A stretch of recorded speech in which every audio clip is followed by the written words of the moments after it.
Hello, everybody. January the 16th, 2026. Welcome. This is episode number 80 of Into the Fire. And guess what, ladies and gentlemen? Tonight, I'm kind of solo.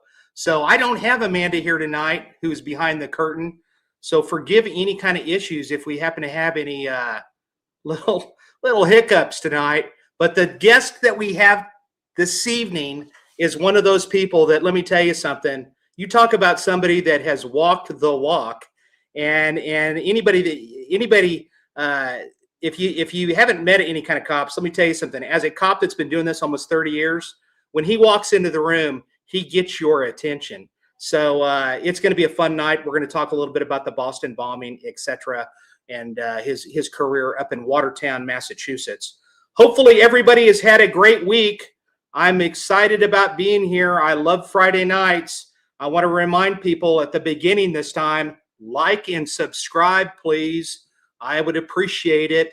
And you can also follow me over on my Instagram page. For those of you that are listening in on Spotify and Apple, you can basically catch me on Instagram. It's real easy to find. And then you can also catch me on Twitter. All you got to do is, or not Twitter, that's X, or that's TikTok. Sorry, TikTok.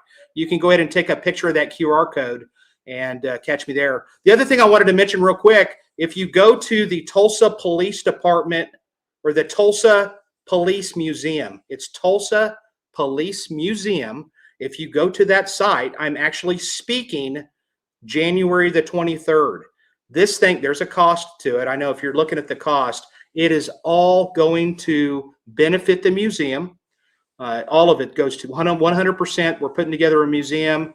I'm just the speaker. But I'm not getting a dime out of this. And this is a really good event that I really hope that you guys, if you're living in the area, we've got about 50 tickets left of the 200. 50. You got 1 week to get the 50 tickets. And I'm here to tell you that this thing is hitting the news this week. It's going to hit the news this weekend. And when it hits the news, I guarantee you, I've kept all of this basically strictly on my social media platforms. And we've sold, I think, 150, maybe 153 of the 200. And so they're going fast. And I'm telling you, like I said, if you've ever wanted to see me speak, this is the time to do it.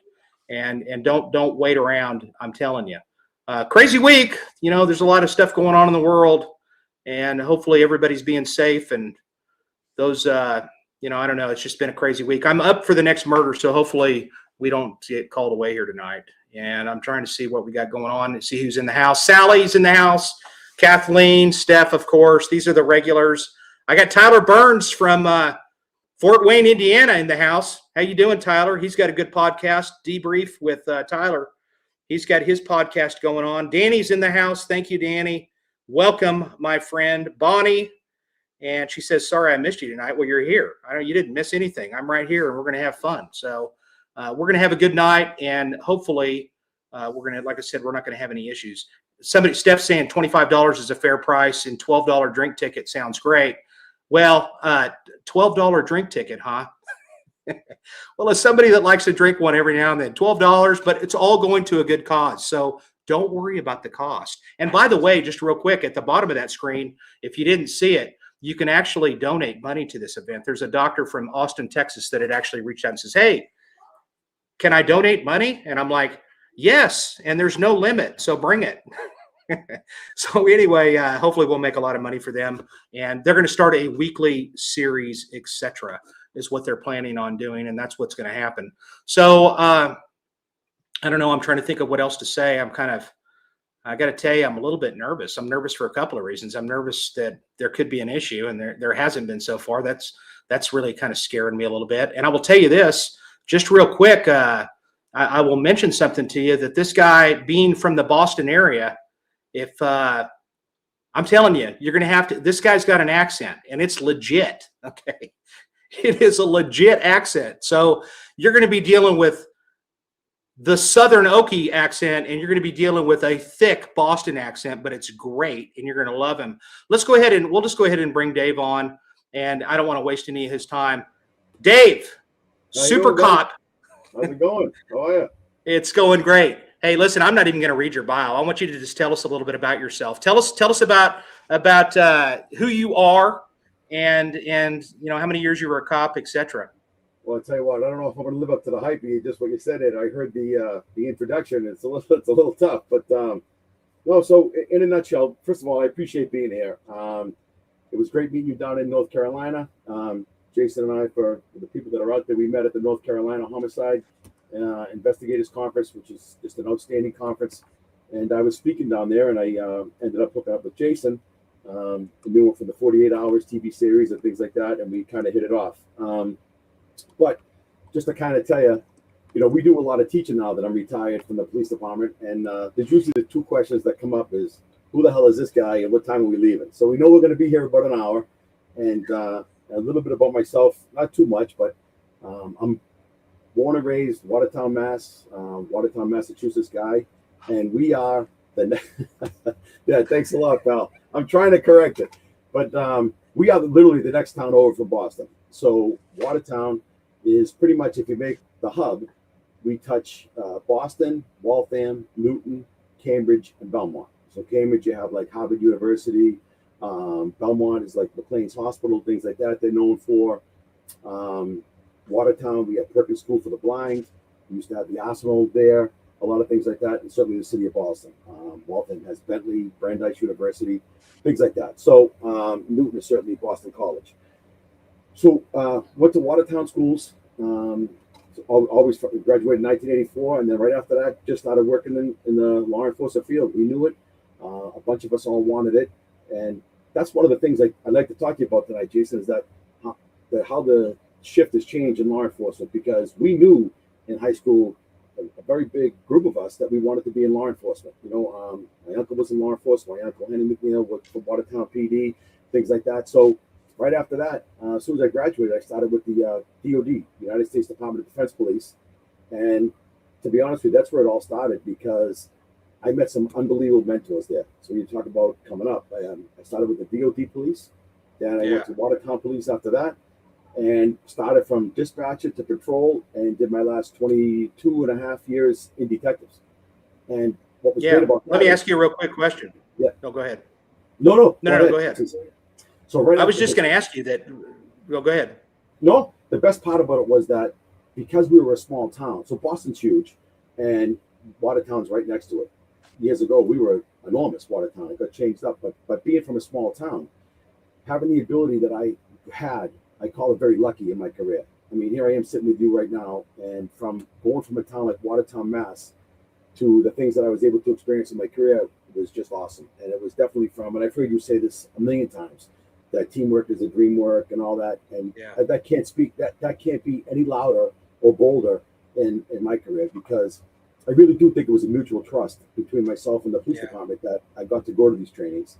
But then all the police in that area really took you under their wing and kind of benefited from it. So there's been a lot that's come from it, from the police department to the National Forensic Academy, down in Tennessee, the Body Farm. I was very lucky to be there, and and to become class president there and president of the alumni I was blown away. And then I went to the FBI Academy from specialized classes, the Secret Service Academy for specialized forensic photo. I was trained in Blackwater.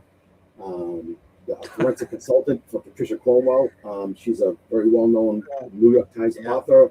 You know what I mean? Yeah. Things like that. To all these things, and now on the board of directors for the VDOC Society in Philadelphia. It's like you kind of sit back and you go, like I've heard you say, like, wow, like how'd you get here? Yeah. But and I say that very humbly and very proud, because the people that I've been with have been nothing but supportive and an actual boost. I mean, and I miss it so much, but I love it, man. How did you, as a kid, I mean, did you come, I guess it's because you had family in it. Of course, that's one of the main reasons, but was there some point in your life where you're like, hey, listen, as a kid, you were like, man, I'm going to be a cop? Yeah. You know what? Here's the thing. I know we got an hour, and I'm not going to waste these times. I don't want people to have minutes of their life they're never going to get back. But I will tell you this. In first grade, kids draw what they want to do and what you want to be. And I actually wanted to be a detective in first grade. And then we had the junior police when I was like 11 years old. And when I retired, the Watertown newspaper did an article. One of the guys at the station, who's a lieutenant detectives now, called somebody and goes, hey, David MacNeil's retiring. You should do a story. I go, who cares? I'm retiring. but they had the picture from when we were in the junior police when I was 12 years old. And here's all these kids. Half of them became cops, and there's this little fat kid with this stupid watch in the front row, listening to every word. And from then on, I just I loved it. And Yeah. getting into the forensic part of it there was a guy named Charlie Walsh, and I just got news today. He's not doing very well physically, but I mean, this guy was a legend with the FBI. Outstanding. Any case you could think of, he did, and he was the biggest mentor around. And another guy named Brian O'Hara from the state police. Those two guys really pushed me with the forensic stuff, and I got to talk about these guys later on in the podcast about these two guys. Let me ask you this: what was your you said that you wanted to do all that stuff. You finally get on Watertown Police Department. And when you get on there, everybody starts out on the streets. Ladies and gentlemen, everybody works in a police car in a uniform when you get out of that academy.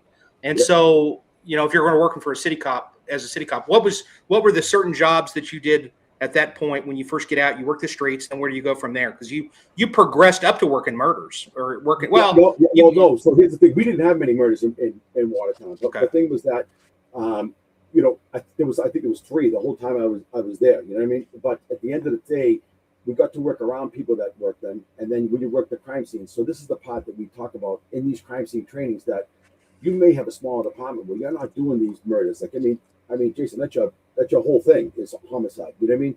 But we try to do it so that you apply the same principles on everyday crimes that everybody deals with. It doesn't matter how big or small your police department is. You're going to have burglaries. You're going to have sexual assaults, unfortunately. You're going to have property crimes and things like that. And that's what how we work with it. But when I first got on the street, that the big thing was community policing then. You know what I mean? And I always said they kind of put a name to something that the old timers were actually already doing. So the old school guys were doing community policing before it had a name. They knew everybody in the town. They knew everybody what they were doing. You go back to the same 4 things: people, places, the things they do, the times they do them. That's what they did. So I was assigned to, we had a housing project area in the east end of town. So I was assigned to that and to the malls. So what happened was the intercity people would come from Boston and get dropped off at the mall. So that was really like technically, the higher crime area, because we had things that were happening there. It was just more activity. So from there, we got involved with, we actually have something up in our area called NEMLEC. It's the Northeast Massachusetts Law Enforcement Council. So when NEMLEC got started, it was because, you have a very big police department. Our departments around the area, in the Boston area, if you're not Boston PD, don't really have the manpower that you need. So let's just say we're working a string of robberies or house breaks or things like that, and we need 8 guys to do a surveillance the whole day. Well, we take 2 from each department. We kind of make our own schedules and work this thing out. So they devised NEMLEC. Not to get down into the weeds of it, but that was the idea. So 67 police departments got together and said, hey, let's do this all together. And we had an MOU and everybody did our thing. The crime scene unit started. I started taking all these courses to get involved in crime scene. And then I took over one of the NEMLEC trucks. We had 2. There was one in North Andover, Massachusetts, and one with Watertown. So I was handling all the departments around for crime scenes that was there. So I got to meet all the detectives, all their scenes. And to this day, I'm assuming you agree, you can know and have 500 trainings under your belt, but you are only as good as your resources and your network. And you have to have that. And that was the big thing. So absolutely. With NEMLEC, we did that, and things started coming about, and things just kind of progressed from there. And then Quantico, FBI Quantico used to do the free classes for the police. You could go down, you'd stay, in Quantico, and I was lucky enough to get a lot of training there at the Secret Service Academy. So that's how things kind of really developed, I trained in Quantico for a week. Pretty epic, because of just the history of that's there. And really where the money is, it's the networking with the other seasoned investigators and stuff that you are in the class with. And that's really what's, you meet people that you kind of, you could reach out to for the rest of your career. And it's pretty amazing. So yeah, I know you know what that's about. Just networking is really, really vital and so forth. And that's where we met. And just to let people know where I ended up seeing Dave was speaking in reference to the Boston case. And he was speaking at Carolina Beach in North Carolina, the North Carolina Homicide Investigators Association. I'm going to give them a plug because are you speaking in the mountains coming up here in April?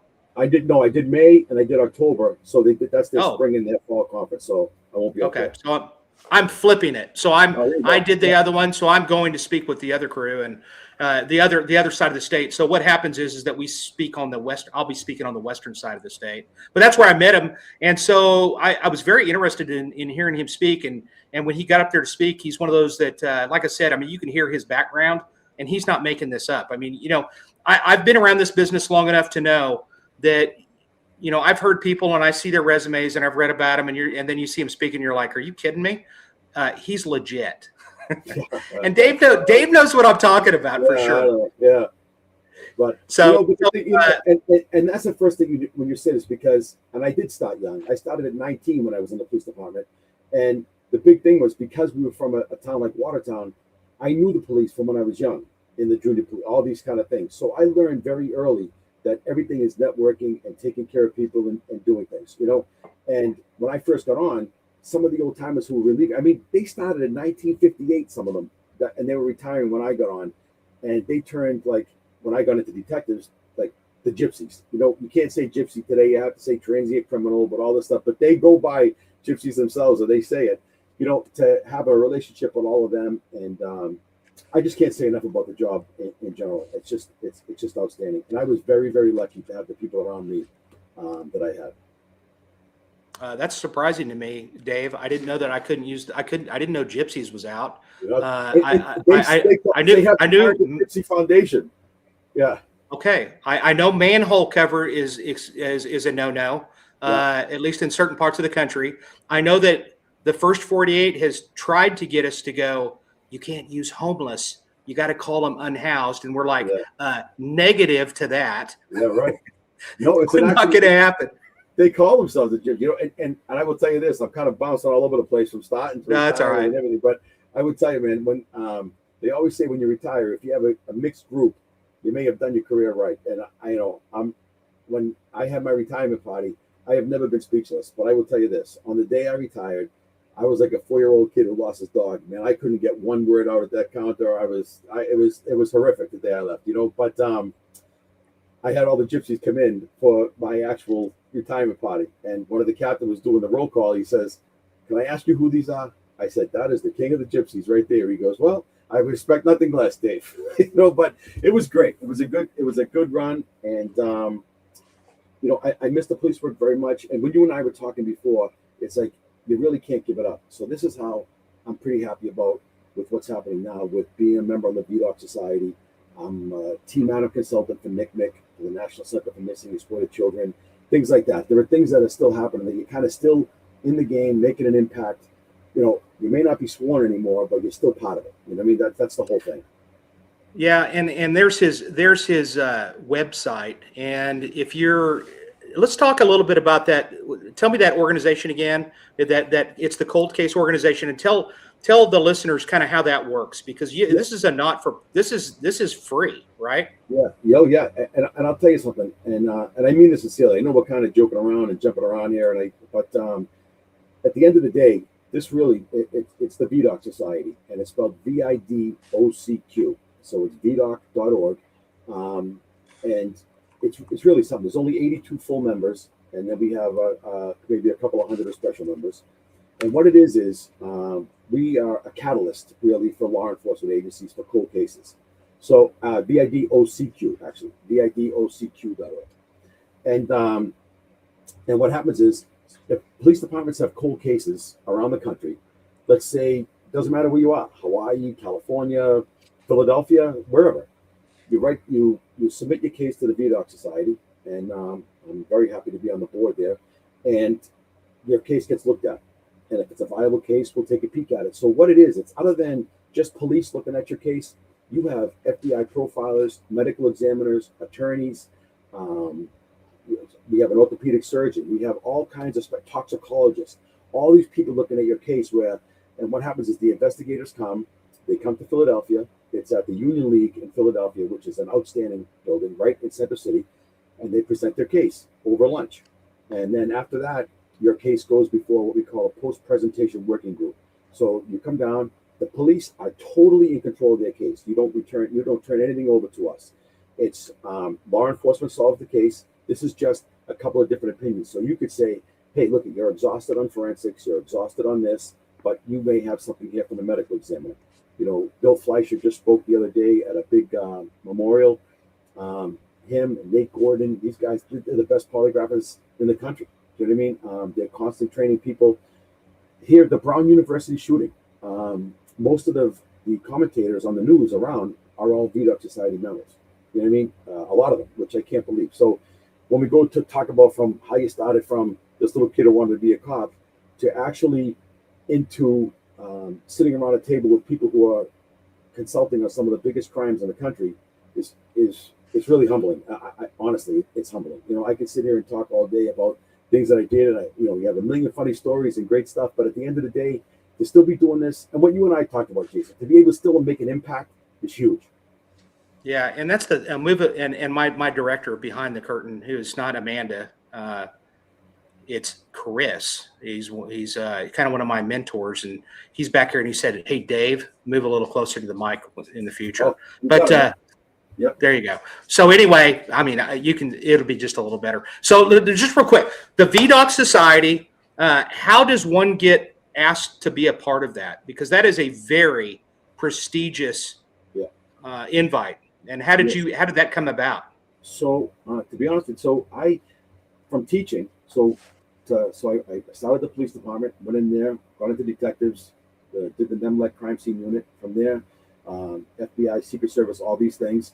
And then when I started doing this, I went to a couple of training classes down at Searchy, the crime scene company down in North Carolina.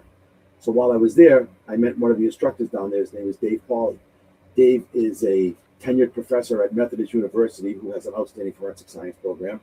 And we would kind of teach us stuff. And we were going back and forth, whatever. And at the end of the week, he goes, "Geez, buddy," he goes, kind of get your head into this thing a little bit here. Are you interested in teaching? So I started teaching for them.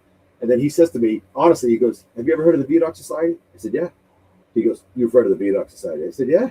He goes, "Where is it?" I go, "It's in Philadelphia at the Union League. You do cases." He couldn't believe it. So he invited me as a guest. And that was 7 years ago. And we were just talking about this. I was there last weekend. I came home yesterday.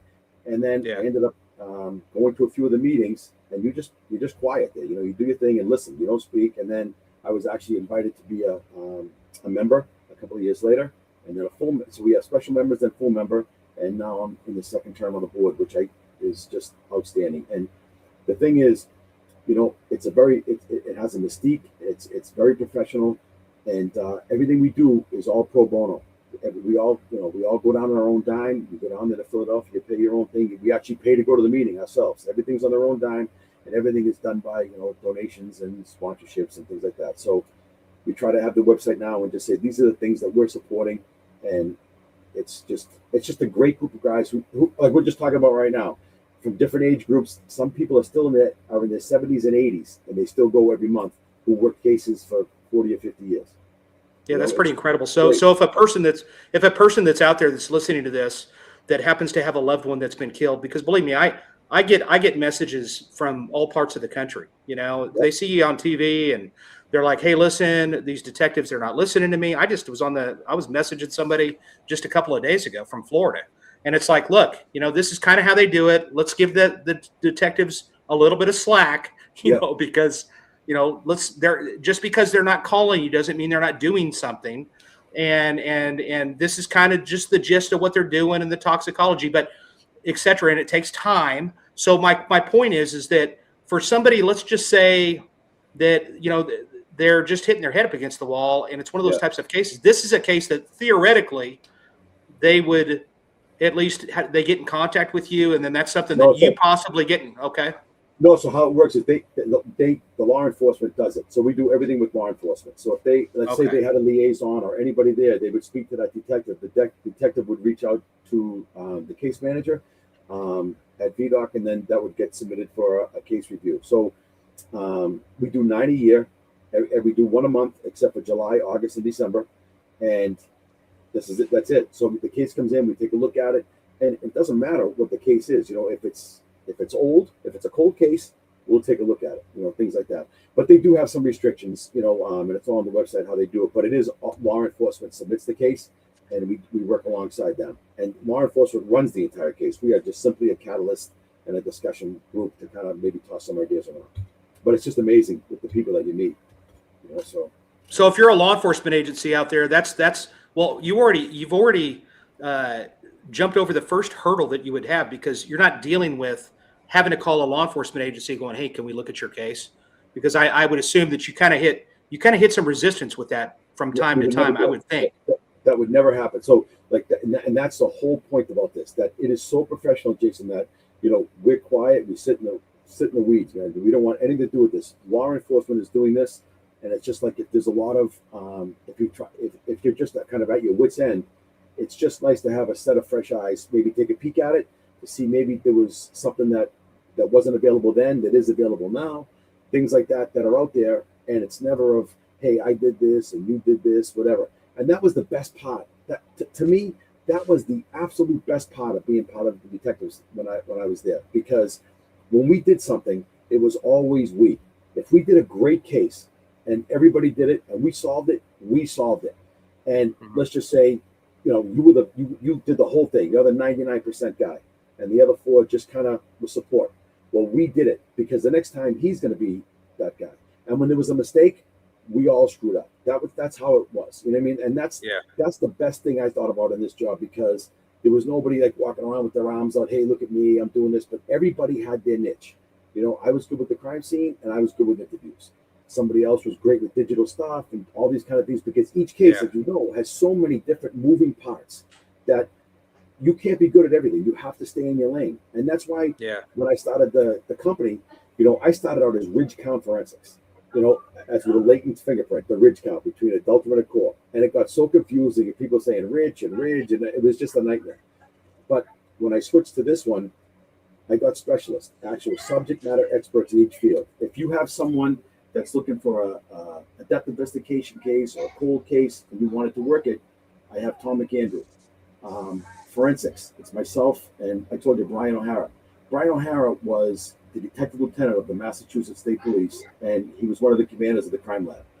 And he actually just wrote a book. It's called The Rest of the Story, a memoir by Brian O'Hara. I read chapter 1 today. I'm blown away. This guy's book is just unbelievable. And you talk about the real deal, him and the FBI guy I told you about, Charlie Walsh, outstanding, just outstanding guys.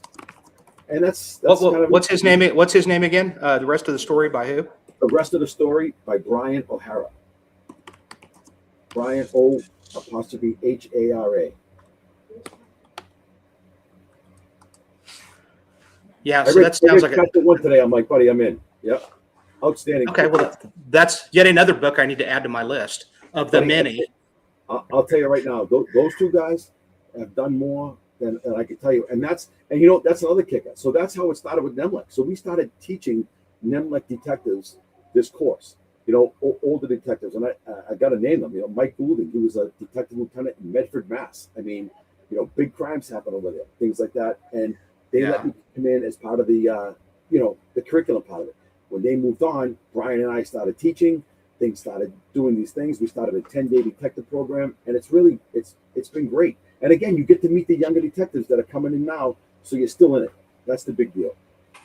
Yeah, and I love that. Well, I completely agree with you, Dave, that everybody's got their own little special niche in there. Yeah. And mine too. I came from crime scene to go to homicide, and so I kind of, at least in my own mind, I'm kind of a legend in my own mind when it comes to interviews, for sure. Yeah, right. Oh, there you go. That's it. Yep. Yeah. And then crime scenes, so. Yeah. But I only worked in crime scene for like a year and a half, so I only learned like 5 minutes of it. You know what I mean? Yeah. It takes years to really be you have to be a student of it, and that's one of the things that, kind of like you, Dave, I wanted to be a homicide guy. For me, I wanted to work murders from like 6 years old, which is not normal. Yeah, there you go. But anyway, so well, good. So you did that, and then you did that. So you got your website. You do all this other stuff. You do a little bit of private eye stuff as well. Yeah. So to kind of make ends meet, I'm sure you can't just do it all for free. And so here you are. You managed to do all this stuff. What was the body farm like, by the way?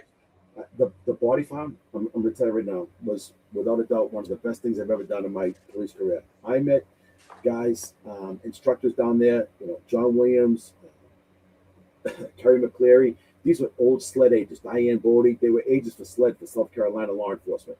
Troy Wilson, Texas Ranger. And here I am again, Watertown, Mass, PD. You know what I mean?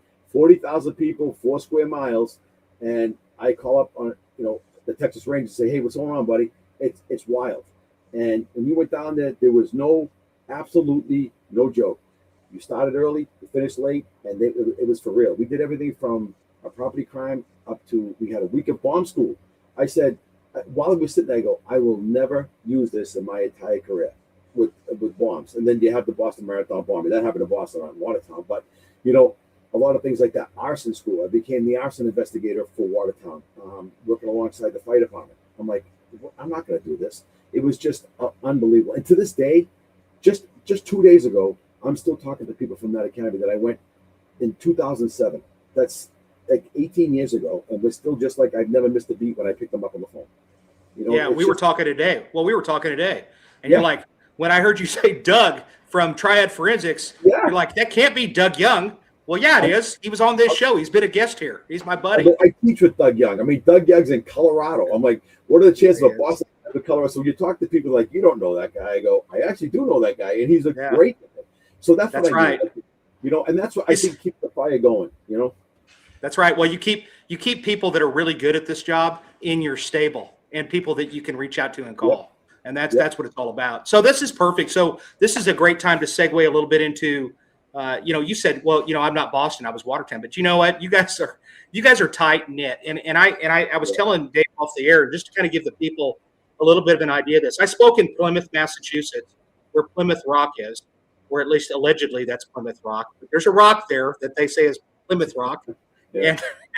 And, but anyway, I spoke there a long time ago, and or probably I think it was back in 2017 or 2018, something like that. And the one thing that I noticed about the police officers from the Northeast, and it's the same for New York, man, it's that you guys have a brotherhood, and it's really they treat you like family. If you come up there, it's like you know them your whole life.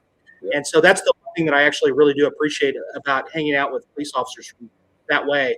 And they're always, willing to share stories and just really treat you like you're one of them. And so that's why I say that just because you're Watertown, you guys were all in this together. So go back to the day when the Boston bombing happened. Where were you at, and kind of what started to be, because I'm sure you're on high alert at that point, even though you're from another agency. So tell me about a little bit about how that started. Yeah, so the Boston Marathon, I mean, that's a place where people went for generations. Generations went there to the finish line. That was a big deal to go to the finish line. And like I was telling you, even the Boston Red Sox, they play home on that day, on Patriots Day, at 11 o'clock in the morning. They start specifically so the game will be over in time for the people to leave Fenway Park and walk over to Boylston Street where the finish line is. So where they did that at the finish line, that was really like something, because that really is the place where everybody goes. But for decades, and the bombs went off around 10 minutes to 3 in the afternoon. I was actually in New Hampshire. I was shopping, doing something, picking something up, and we heard on the radio that those bombs went off at the Boston Marathon. I said, "You got to be kidding me!" So things happened, and right away, within minutes, the self-deployment was wild from area departments. Chiefs and detectives from every area and things like that, and everybody just started going to the place, which was good and bad, I think, because there was a lot of self-deployment that was there. We spoke to some people. I had a friend of mine on the ATF. I spoke to him. I said, "Hey, I'm post-blast trained. If you need people," FBI was down there. It was absolutely huge. And then in the days following that, what really got people ramped up was there was a lot of false stuff happening on the media. They were claiming that they had people in custody, that they were watching somebody on guard at the hospital, all these kind of things, and they weren't true. And then it comes down to where on the night of on that Thursday night, they gave out at 5:30 in the afternoon that they had the 2 suspects, black hat and white hat. And then 5 hours later, unfortunately, Sean Collier is killed. And then they hear about the carjack. Carjack is hang on a minute. Go back for a minute. I want to stop you real quick. Yep. So you're talking about black hat and you're talking about white hat. So just here's a picture up in the crowd. It's not the one showing the black hat, but there's white hat right there. Yeah. Circled, and then you can see the device. Yes, that's it. Yep, that's him. Yeah, and if I'm not mistaken, did that little boy that's circled there? I think he ended up dying. But 280 people. This was April the 15th of what was the year? Was it 2013. Okay, 2013. So we're coming. It's hard to believe it's been 13 years. I can't believe it. Yeah, I can't believe it. It's crazy. So this thing happens, and they started talking about white hat and black hat. And so what kind of happens with respect to your guys in your department at that point? So when that goes out, so even when that happened, because everyone's so close, certainly everybody's paying attention to what's going on. Everybody's ramped up, whatever, because it had been days and there was nothing going on. And now you know it's been 2 or 3 days. You're getting information back and forth. Law enforcement agencies are exchanging information, some are not. And then you get to the night of where this happens. Then you have Sean Collier, unfortunately, is killed at MIT. That happens, and then so that's in the city of Cambridge that we talk about. Danny Mang, who's a victim of, he's driving a brand new Mercedes, he gets carjacked by 2 guys. While he gets carjacked, these 2 guys tell him that they're the Boston Bombers and that they're going to New York. Danny Mang just for quickly in time, decides to say, hey, you know what? They stop for gas and do whatever. He just bolted across the street from one gas station to another. And I think we kind of talked about that, where that was a little bit of a delay because Danny Mang had very, very limited English and the clerk had even less. So he's banging on the door saying, call 911. They don't know how to deal with this. But Cambridge police is dealing with a police officer who just got shot, and he's claiming his car was carjacked. In the end, communication gets made. He says, look, I can tell you where my car is. And that's how Cambridge notifies Watertown that this vehicle is pinging in Watertown on Mount August Street, which is one big street that goes right from there, right to Cambridge from Watertown. From there, the police, Joe Reynolds, I'm going to tell you right now, is one of the most stand-up cop guys. I mean, I love Joe Reynolds, one of the best guys in the world. He sees the cop. He says, hey, I see this car. Do you want me to stop it? John McClellan, I went to school with him. We graduated together. I mean, he was a year ahead of me, but we all went to school together. He's like, hey, hold on, Joe. I'm right behind you. Light him up. They make the stop. And as soon as they put the lights on, Joe puts the car in park. They get out, and Tamlin starts shooting at him. Joe puts the car in reverse, backs up, and smashes it to a telephone pole, and the shootout is on. 8.5 minutes later, here we are. The car takes off, and that's when the ball gets rolling. But the kicker is, which I want the people to know, was everybody talked about this at the beginning, as to how many police got there so fast. The reason was because the city of Boston had so many police officers with tack jackets and everything else because of what happened to the city just days prior. So when this happens at 1 o'clock in the morning or 1:45 in the morning on a weeknight, there's zero traffic. You're nothing. You're 5.5 miles from downtown Boston. So they were there in minutes. You hear shots fired, doing this, and when they start saying they're throwing explosives at us, it wasn't hard to figure out who they had, and everybody responded there. So that's when the ball really started to get rolling on it, and then 19 hours later, we find them in the boat. Yeah, not a normal situation for a cop ever. You know, terrifying to say the least, especially if they're throwing pipe bombs in your direction. And so, and it wasn't, and they were unloading guns on. I mean, it was like a war zone, was it not? Well, that's what it was. Like, you know, and when the younger brother was saying that, you know, the older brother, well, he made me do it. I was kind of a tag along or whatever. And what happened was we actually got some photos from one of the neighbors on the street. And those are the only pictures that we have that actually show them in like an old school Weaver type stance, like standing there with perfect form shooting. And the younger brother was helping him reload, but the police actually thought there was 4 guns. They actually said on it, they got 4 guns. They're throwing explosives. They had a pressure cooker there. There was things going on. And I know these officers, and I've known them for years. I mean, I've known John since we were kids, and you could tell in a minute. I mean, Jason, you know, when you hear someone's voice on the radio from the police department and it's a routine thing, that's it. You can hear the heightened excitement in their voices. Yeah. But then when you can hear the bullets firing, it was a barrage. It was a little barrage. These guys, they were just unbelievable. Great. Yeah, it's really shocking that they didn't kill that Asian guy. You know, that, I mean, why not? You've already done what you're going to do. Why take a chance? You know what I mean? Right. No, absolutely. Yeah. And to this day, why they kept him there, who knows? You know, and but it was really very, very helpful. And very shortly after that area of Watertown, there were thousands of police officers there. You know what I mean? Every 3-letter agency you could think of was there. Police departments that were there. I mean, New Hampshire State Police were there in no time. People were there forever. You know, and it was just amazing. And the lieutenant, who actually became the incident commander there, became chief of Watertown, Mike Lawn, one of my best friends. I mean, literally one of my best friends. Now, he had been calling me out on call-outs. I went on call December 23rd, 2002, and never said no, never. So my daughter was actually, my youngest daughter, had like this little $7 landline phone, and she used to hear me in the middle of the night getting called out. And so she knew it right away. She knew Mike. And I always call up and say, okay, where are we going? You know, how's it going to go? And that night I could hear his voice was completely different. You know, they said, listen, an MIT cop was shot. McCollum was in a shootout. I said, you gotta be kidding me. We were down there minutes after, and then we never left. But that goes back to the bonding and all that stuff, because everybody was so close. It really made things work well. And we were very close with the agencies that were showing up too. Very, very helpful. Yeah. So then from that point, this is when, and what happened to one of the brothers there at the scene? So what happened was, and this is wild. This is kind of one of my favorite parts of the story. This is really you couldn't make this up, man. So the Joe Reynolds puts his lights on. McCollum comes down. McCollum's car, the bullet goes through the windshield. His car continues to roll and hits a fence. So that's the most heavily armed vehicle we have. All the bullets are in there. The shields are in there. Everything. These guys have nothing. The car is down the end of the street, and they're firing back at them this way. One of the officers, Jeff Pugilis, he's a sergeant on the job. And going back to that, Jeff Pugilis and a guy named Billy Patterson were the first two guys who taught me how to shoot when I was 16 years old, like 17 years old. And here's Jeff, who worked the 4 to 12 shift. He's off duty at that time. He did a call at a local bar room, and he had to write a report, so he was in the station late for 45 minutes. He hears the call going off, and everybody has take-home radios. He decides to fly up there in his own car. Everybody's going to the scene. Jeff decides to flank and go on the right-hand side, hops a fence, and he's within feet of one of the brothers. They have a shootout going back and forth, and at the end, Tamerlan starts to take off. Jeff runs after him.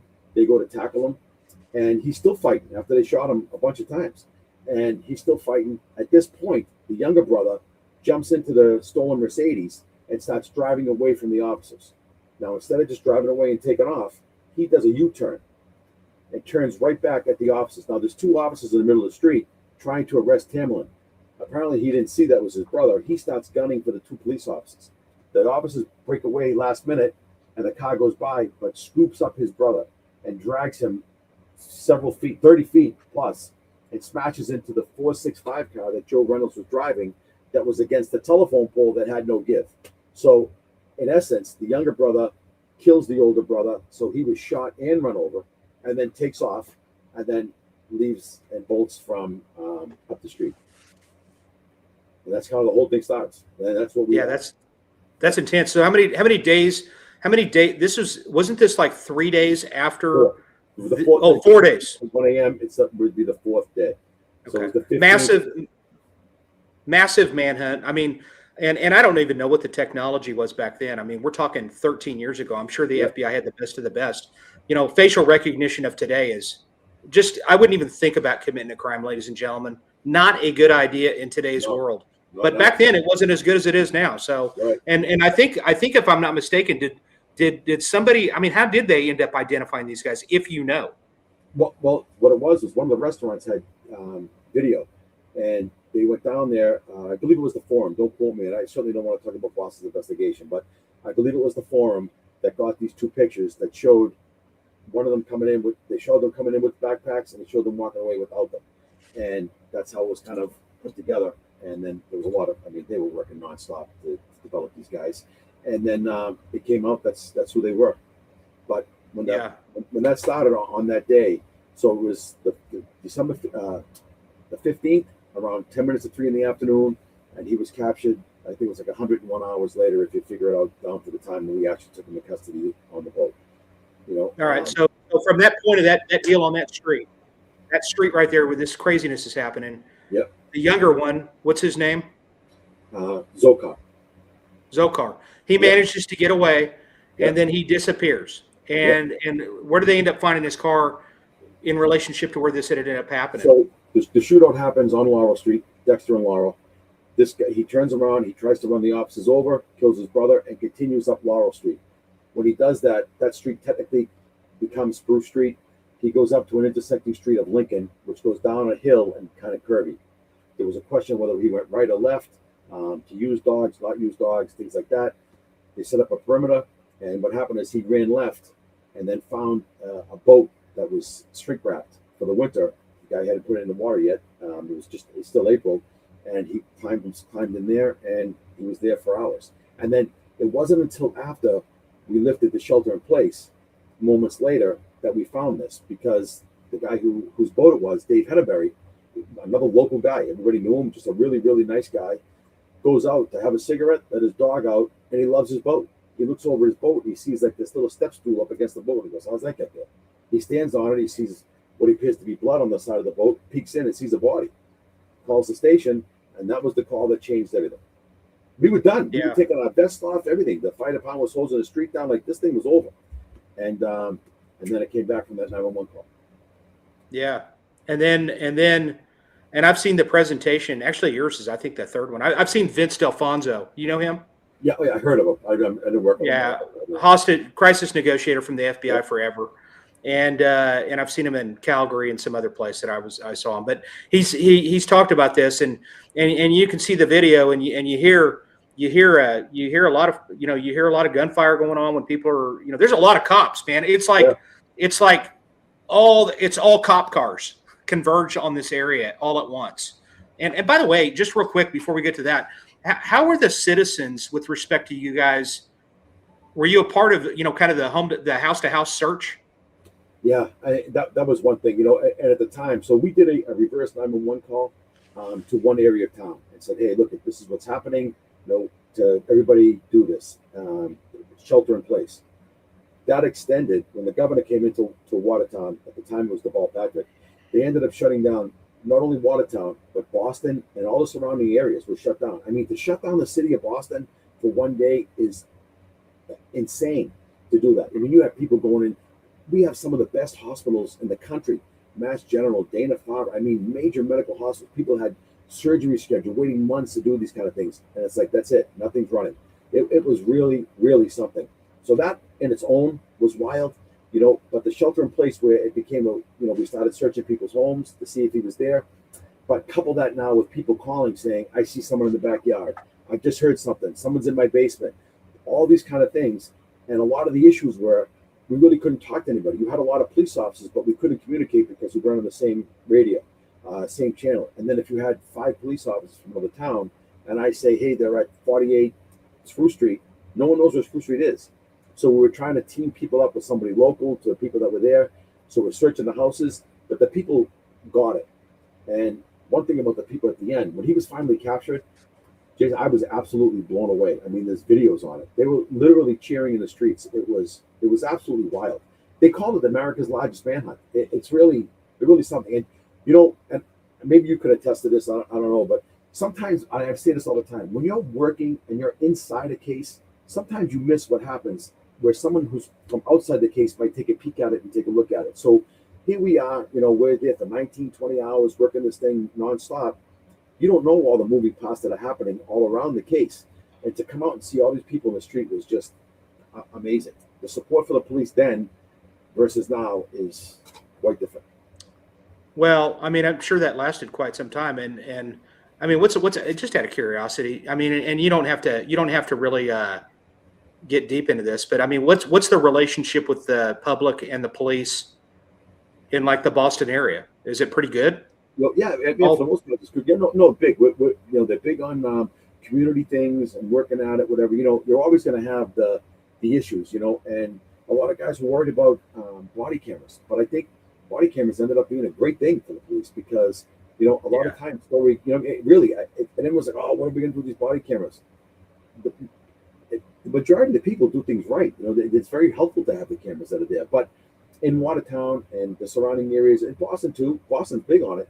We have all these, I've done the Citizens Police Academy for 28 years. We did it on this. We have people come in and we go through a whole ropes of everything, and they get a better understanding of the police. And what that did was that really removed the taboo of going to a police station just to visit. The fire station, kids would go by, jump on the fire trucks, do all this kind of stuff, but the police station wasn't really like that. So we started these programs. One of the officers in our department, her name is Kerry Kelly.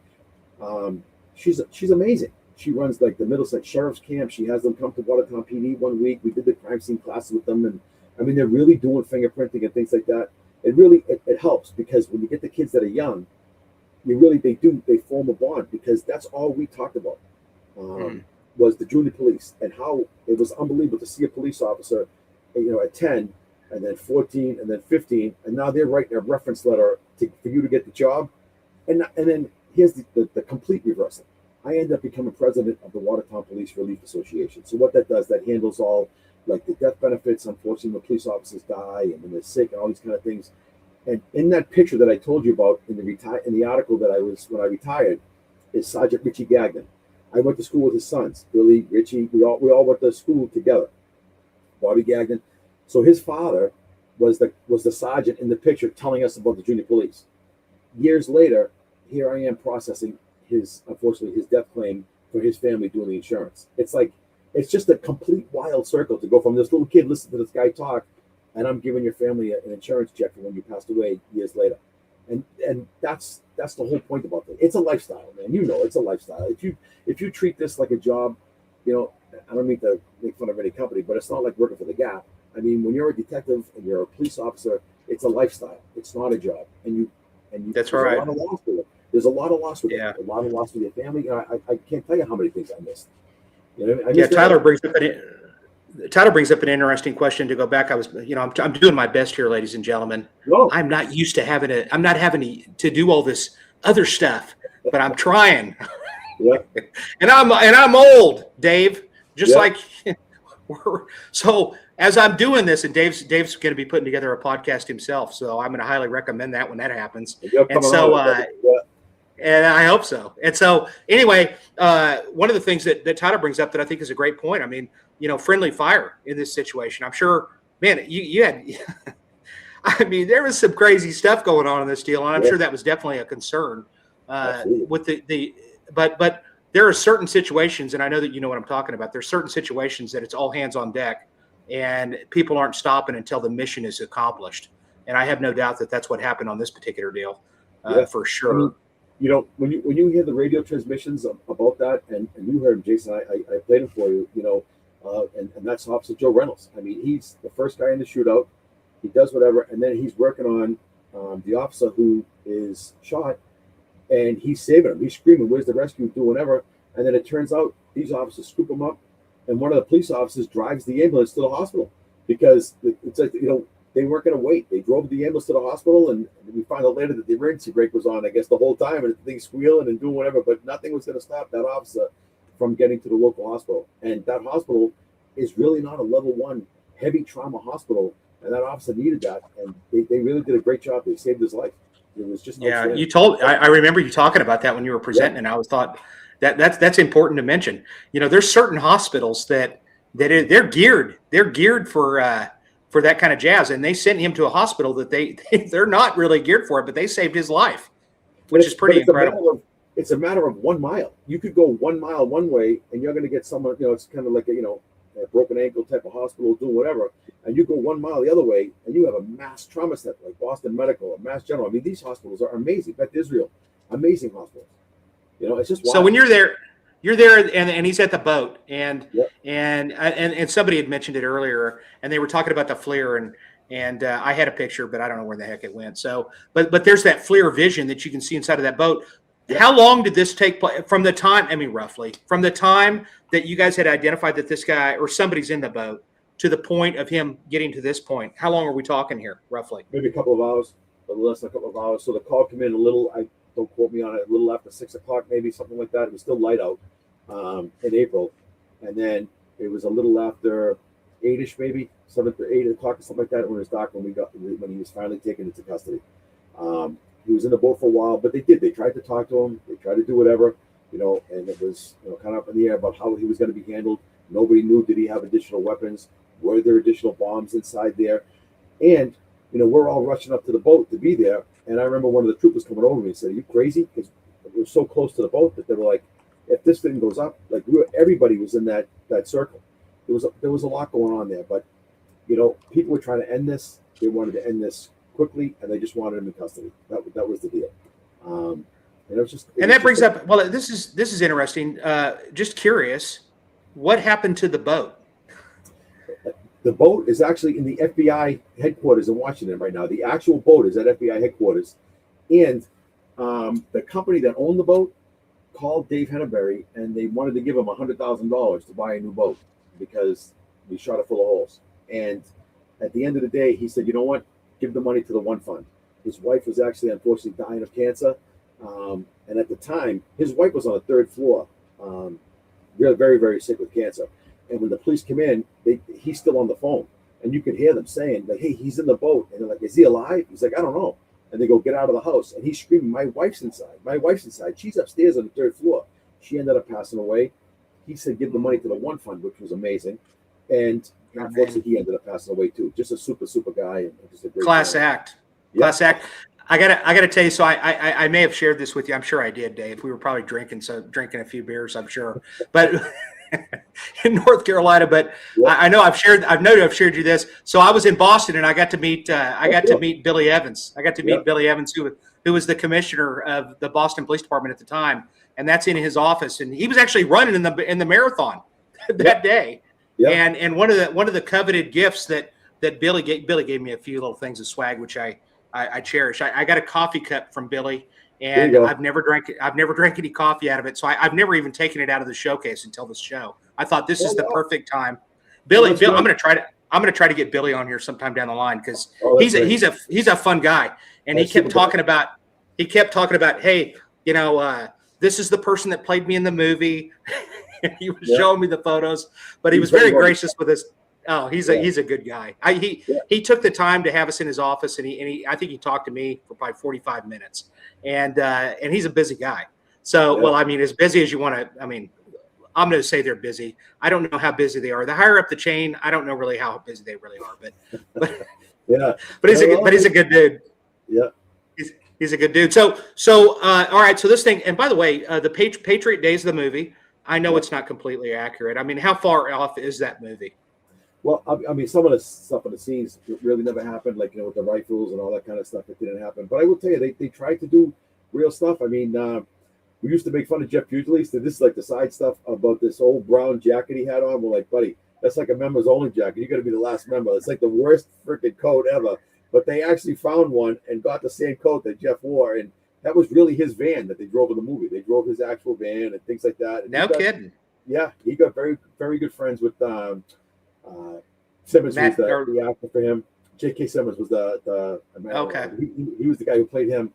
I mean, they got tight, and he'd be down the station walking around just trying to see how the regular rapport was down there. And everybody, there's a lot of needling each other, I guess I should say, is a nice way to say on here between the police. Yeah, it's good stuff. I was, where's the young man now? Where is he? Do you know where he's being housed? Yeah, he's actually in Colorado. And did his death sentence remain? Did it stay? Yeah. So Biden had there was 40 people on federal death row, and he was going to change them all. He ended up keeping 3.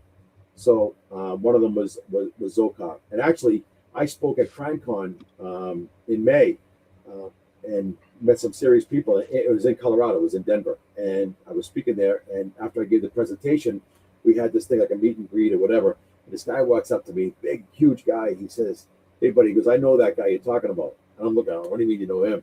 He was a prison guard in Florence where he was. He goes, "I see him every day." I said, so he was one of the 3 that they did. So what happened was, I don't know if a lot of people know this, is that he was given a death sentence, and then it got appealed and overturned. And Clarence Thomas came back in from the Supreme Court and said, "Hold it. Everyone's entitled to their trial." He got it, and it's going back. He's getting the death sentence. So it was between that and then keeping him as not one of the people who would be commuted, which kept him on federal death row, which is good. I did not know that. I can tell you this, Dave. I don't know if you've ever been to Florence. There it is. It's Florence. No. That's the Supermax. I went there to interview somebody one time, and which is kind of cool because that's just not a place that people get to go to get into. Yeah, right. I mean, it's a very, very secure place, and they have got 3 different sections. They've got the big name people with like El Chapo. He's in there. He's in there. Yep. And El Chapo, Terry Nichols from the Oklahoma City bombing. This kid here from the shoe bomber's in there. Reed, he's over there. Yeah, Yeah, Yep. the guys that were involved in 9/11, the first one, not Yep. 9/11, but the World Trade Center bombing, the first one, and stuff like that. And while I was there, I mean, it's so secure that you get a stamp on your hand, and you're basically getting scanned every 50 feet Yeah. to make sure, I mean, that kind of No, it's deal. no joke over But there. while I was there, I was curious. I was like, hey, tell me about all these different guys that you got in there, and this kid. From what I understand, he's a little bit of a crybaby. He basically sues them for everything. So, I can't believe the amount of money he has in his canteen. The people that support really, him, like, yeah, like it's just like you have these people that go to the finish line. I mean, look at it just from completely out. Forget about law enforcement, whatever. I mean, you have all these innocent people going to the Boston Marathon for 100+ years to sit at the finish line, and you go over there and blow up an 8-year-old kid, and 2 other people are killed, and another police officer ends up dying as a result of those injuries. Yeah. And so now it's a lot, and people who lost Yeah. their legs and things like that. And that's one thing, like the Watertown Police would do a road race every year for it. And Jeff Bowman, he was the guy who, unfortunately, another one who lost his legs. He made the movie Stronger and wrote the book. I mean, he stayed very close with us. And Carlos Abadando, the person, it's an iconic picture of him moving down in the wheelchair. It was just an amazing thing to work, But I will tell you this, and I say this all the time: it was by far, based on what you said, teamwork, the biggest team approach I've ever worked in my life. And that we had a shirt, like, we started as many, we finished as one. That was the whole deal. It really didn't matter. Everybody was really working together. Just to give people an idea of the number of injuries, I think it was 280 people that were affected. I could be wrong on that number, but I know it's 200 and something. Yeah. Do you know? There's more than that. It's 280 and a change up there. Yes. Okay. That were actually injured from the blast. You've got 3 people that died from the blast. There's 2 pressure cookers that blew 14 seconds apart, and then there was 14 survivors that required amputations. Then you've got, including the other bomber's brother, then you've got 3 deaths that happened, in which 2 of them were cops, and one of them was the MIT police officer, and then the other one was one that died as a result of a cerebral aneurysm from being shot at a later date. What agency was he? I just want to make sure we mention him.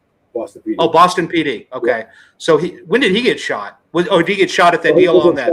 He got injured there and died as a result of the injuries on that day. Okay. So, yeah. That's got to be it's got to be one of the worst it's got to be, well, it's one of the worst domestic terrorist events in our nation's history. Probably, it's one of the worst. It's just one of the worst as far as that goes. And actually, I don't even know that it's domestic terrorism. They're kind of Islamic terrorists. Where were they from? They're from I believe the Czech Republic or from there. But see, the thing was, he wanted to be a boxer and he wanted to fight in the Olympics. And because he couldn't be a citizen, he got very aggravated with the United States because he wanted to be a boxer and he couldn't do it to fight in the Olympics. And supposedly things, don't quote me on this now, but things, I guess, elevated. And that's how we kind of took this approach towards the U.S. because people knew him. He was at a local boxing club with police officers who knew him. I mean, in Cambridge, Newton, things like that. He was, I mean, very well known. So, anything else you want to share about this particular event? No, buddy, that was it. It was just it's just a horrific deal, and really, he's just scratching the surface. I mean, there's so many, there's just so much to talk about with this, and I really do appreciate you being sharing that story with us, because that's a big deal. And so forth, and you know a lot about it. So what's in the future for Dave MacNeil? What are you going to be doing coming up, man? Here's the deal. Since I retired, I was afraid of doing nothing, so I said yes to everything. So I got a couple issues going on now. So I work for NCMEC, the National Center for Missing and Exploited Children. I was assigned as the unidentified human remains person for the East Coast. I had to step back from that for a couple of months. I had a few things going on, but once I get fixed up in the doctor's office, I think I'll be fine. The VDOC Society, I'm on the board of directors there. I can't say enough about that. So I'm the chairman of the training committee and the fundraising committee, and the training that we do is just outstanding. And it's all law enforcement. Any law enforcement can go. It's always free. We do that, and we're going to be doing a lot of teaching. So on the website, we have some trainings coming up. And what was kind of weird is that, people say they're very interested into it, and there's a lot of people out there who watch your show, and I really saw it at CrimeCon. It's how many civilians are actually involved in police work and how much they love it. So we're starting CSI for the regular guy. It's going to be actual crime scene training. They can come out and do all these kind of things. We're going to have some trainings at night for civilians to come in and use the actual stuff. I mean, real things. Not going to sit there. It's not going to be death by PowerPoint. We want the people to do it. And that's what we do in the trainings for the police, too. You're hands-on doing it. If someone says, hey, man, can I get fingerprints off this item? Well, let's go buy it. We go get it, and let's do it. Let's not talk about it. Let's do it. Because I could talk about it all the time, and you have to actually do it. And where do cops go to find these kind of training? So we're going to put them on the website, and then we post it on a Facebook page now. We're going to have LinkedIn, things, all these kind of here, whatever. So we're going to put some trainings up. We have coming one the last week of March. It looks like it's going to be in Lexington, Massachusetts Police Department, which unbelievable with Patriots Day. I mean, that was the Battle of Lexington Concord. That's where it all happened, right there. And Lexington, Mass has a beautiful new police station. They let me have their facility there. So we're going to be doing a 1 week training there the last week of March. That'll be on the site soon. And then we're going to try to put them out quite often. Things like that. It's just great. I can't say enough about it. And when you see the guys coming in, when you see a detective who's got 25, 28 years coming in, and he's still, really into this stuff, and he wants to learn more, and how are we doing it now? To me, that's the best thing in the world. I love it more than you know. I just can't walk away from it. That's why I'm still in it from every different angle. I put it up there. I want to make sure that I find it one more time just to make sure that I don't miss it so people can see it. I didn't mention it, but if you want to get in touch with Dave and you wanted to send him an email and let's say you're a cop in North Carolina and you wanted to talk to him about, hey, listen, I got this case. I want to bounce this off. Is this a case that maybe that VDOC would be an option? Then there you go. Dave MacNeil, PI.com or at MacNeilPI.com and reach out to him. He's on LinkedIn. You can find him. It's not hard to find this guy. And he'll help you. What's good about it, and believe me, I always stay in my lane. I never want to talk about something I don't know, but I will tell you this. If we don't know the answer, we know somebody who does. And that's best right part about being in the network of who to call. It's not going to be like, geez, I don't know. We can put you in with somebody that's there, and we are going to really be doing some trainings. And if anybody ever wanted to host a training, we would love to come to your facility, and it doesn't cost you a penny. We bring everything you possibly need. I just need a room, a projector, and a plate and a bay to process some things. That's it, and we'll get it done. So we're excited about it. Very excited about it. Well, I'm really excited about that because I didn't know that, and I know a lot of agencies on the list. Yeah, it's we might be bringing you to Tulsa, buddy. I'm going to have to try to work something out, or at least to the state training facility and they've got a great facility. So we're going to have to we're going to be in touch. We're friends now, Dave. That's it, man. Yeah. And he's probably going to be like, "Are you kidding me? This guy's calling me again." But that's okay. Yeah, no, I love it. Listen, man, I appreciate everything. I appreciate you being here. You've really something special, and I really do appreciate it. Ladies and gentlemen, this show is not a show without you. It's just not. I can't. He was on a show recently that he said there was 5 million people that listen to this show. He had 5 million viewers. I actually thought he was joking with me. He goes, "Hey, Dave, how you doing? I'm from Soft White Underbelly," and I give him some wise answer back. I'm like, "Yeah, whatever." He goes, "No, I'm serious. Have you ever heard of my show?" I said, "No." He goes, "I have 5 million followers." And we ended up talking for like an hour and 20 minutes. And I thought we were going to be talking about something else. And that was the actual video. So it was on Soft White Underbelly. And, and I get into the whole deal about, the whole lifestyle deal. But I had no idea that was what we were filming. But that was kind of crazy. Epic. Ladies and gentlemen, please follow me on Instagram. There you go. Click on that. Go to my Instagram. Go to my TikTok. I need you on TikTok. TikTok is I'm starting to get really interested in TikTok for some reason, but look into that, please.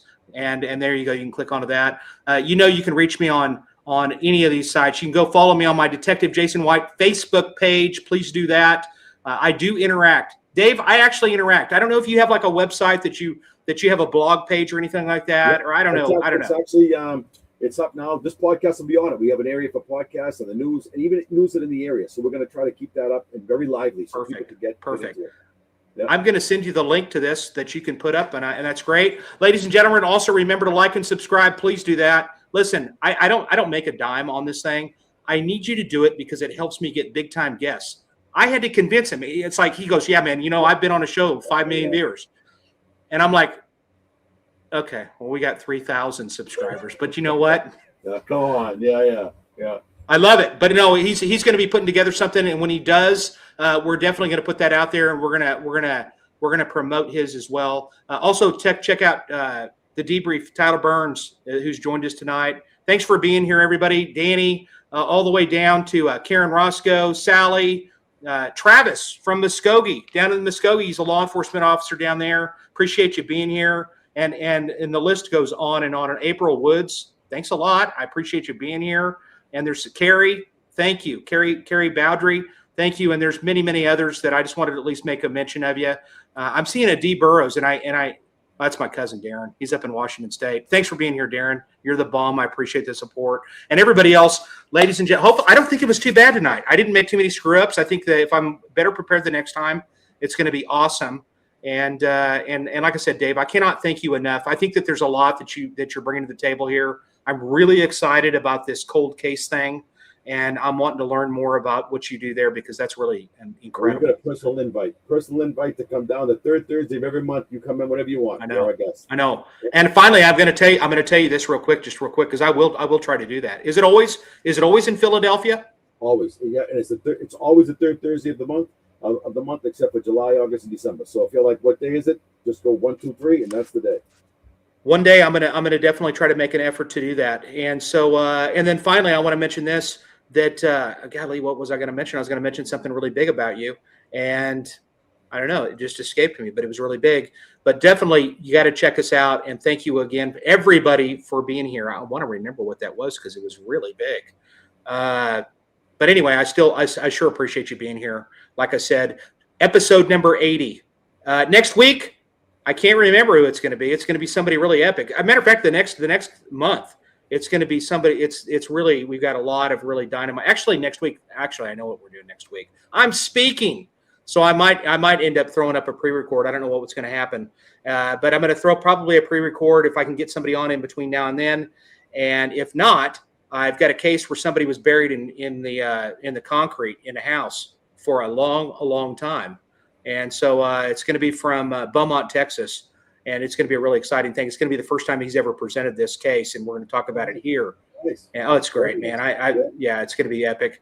And so, and anyway, nevertheless, thank you again, Dave. Stick around. Don't get off of here. And until next time, and like I say, next time, I'm not for sure.